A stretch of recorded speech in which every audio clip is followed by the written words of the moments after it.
अस्सलाम वालेकुम नाज़रीन, आप देख रहे हैं यूट्यूब चैनल। मैं हूं आपका मेज़बान गाजी मलिक। आज जैसा कि आप सभी हजरात जानते हैं कि जम्मू कश्मीर के ज़िला रजौरी के बदहाल गांव के अंदर उसकी सिचुएशन जो है, बदहाल कहा जाता है, लेकिन उसकी सिचुएशन जो है वो बदहाल जो है वो हो चुकी है, क्योंकि अभी जो है वो जो 17वीं जान है वो वहाँ पर चली गई है। और जैसा कि आप सभी जो है इस चीज़ से वाकिफ़ हैं कि अभी तक किसी भी किस्म का जो इन्वेस्टिगेशंस जो अभी तक हुई हैं उनमें अभी तक ये साफ ज़ाहिर नहीं हुआ कि इसके पीछे क्या रीज़न है, जबकि 17 जानें जो है वो चली गई हैं। और इसमें जो है अभी ये चीज़ है कि होम मिनिस्टर अमित शाह ने एक स्पेशल इन्वेस्टिगेशन टीम वो जो है वो तश्कील दी गई है, वो इसकी इन्वेस्टिगेशन करेगी। इसके अलावा ये वहाँ की जो पुलिस है वो लगातार इसकी जांच कर रही है।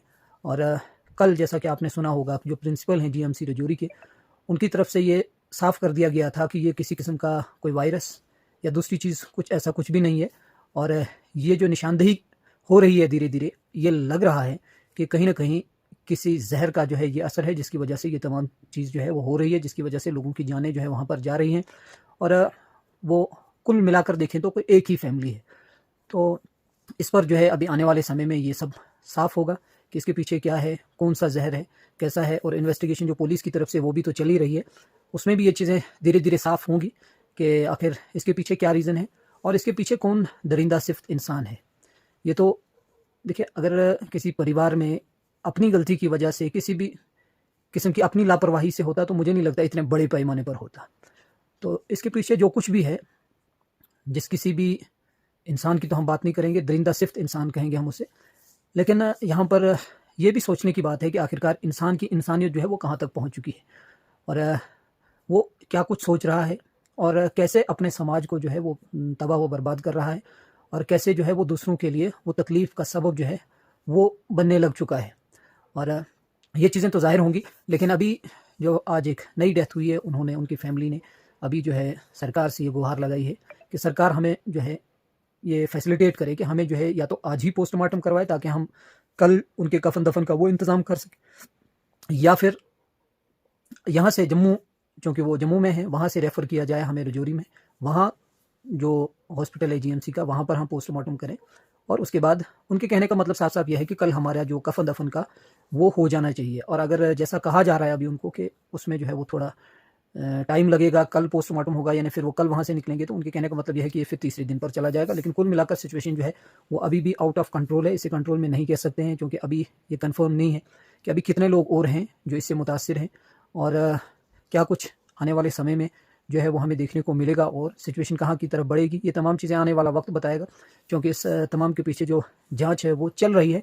लेकिन सवाल फिर जब वहाँ के लोगों से वो किए जाते हैं कि आखिर इसके पीछे क्या रीज़न है, तो वो भी अपनी तरफ से जो है वो लाइल्मी का इजहार करते हैं कि हमें इस चीज़ के बारे में किसी किस्म की कोई जानकारी नहीं है कि आखिर हो क्या रहा है। लेकिन जैसे कि मैंने पहले ही बताया कि जीएमसी के प्रिंसिपल ने ये चीज़ साफ़ कर दी, ये कोई जहर है जो आपके जो दिमाग को असर करता है, और वहाँ से धीरे धीरे आपका जो जो वो हार्ट पंप करता है वो धीरे धीरे कम हो जाना शुरू हो जाता है।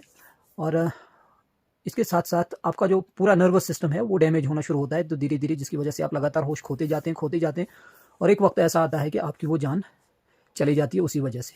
तो ये कुछ सिचुएशन थी बदहाल की, जो कि बहुत ही ख़राब है, और पूरी इंसानियत के लिए ये एक अलमिया है कि इंसानियत कहाँ पहुँच चुकी है। आखिरकार अगर इसके पीछे इंसान है तो वो कौन सा इंसान ऐसा हो सकता है, उसकी सोच के पीछे क्या कुछ हो सकता है। और ऐसा तो आपने जो है वो फिल्मों में, ड्रामों में, कहीं ऐसी चीज़ों में देखा होगा कि जहर देकर किसी दूसरे को मारा जा रहा है। तो ऐसे तड़पा तड़पा के मारना, ये चीज़ तो इंसानियत के बहुत ही ज़्यादा खिलाफ है। किसी की जान लेना, किसी को तकलीफ़ देना, वही तो सबसे बड़ी बात है। लेकिन फिर आप किसी को तड़पा तड़पा 15-15, 20-20 दिन तड़पा रहे हैं। तो सरकार का जो कुछ इसमें ताउन किया जाना चाहिए, जो कुछ मुमकिनात में हो सकता है वो कुछ सरकार को करना चाहिए, क्योंकि ऐसी सिचुएशंस में जहाँ पूरे के पूरे ख़ानदान उजड़ जाते हैं, तो वहाँ फिर जो बचे कुचे लोग बचते हैं उनके लिए ज़िंदगी गुजारना जो है काफ़ी मुश्किल हो जाता है। तो इसलिए सरकार से भी गुजारिश रहेगी कि वो अपने तमाम वसाइल को बुरोई कार लाते हुए एक तो इन फैमिलीज़ को जो है वो इंसाफ दिलाया जा सके। सरकार तो वो अपने तय काम कर भी रही है, लेकिन हमारी फिर से गुजारिश रहेगी। और दूसरी तरफ इन फैमिलीज़ की जो मेंटल हेल्थ है, जिस पर ये तमाम सिचुएशन जो है वो असरअंदाज होगी आने वाले समय में, उससे निकालने के लिए भी सरकार को जो है इक़्तिदामात करने चाहिए। तो फ़िलहाल हम आपसे इजाज़त चाहेंगे। अल्लाह हाफ़िज़।